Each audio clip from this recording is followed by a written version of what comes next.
Welcome to another video. First of all, I took 2 eggs and 1 cup of sugar and mixed them well.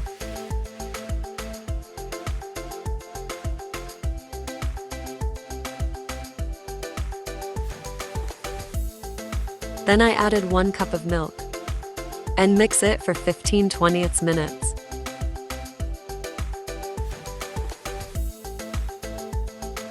I poured the previous mixer.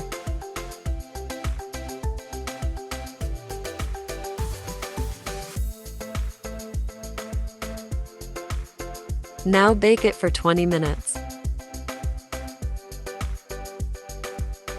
Then I put it in the refrigerator for 3 hours.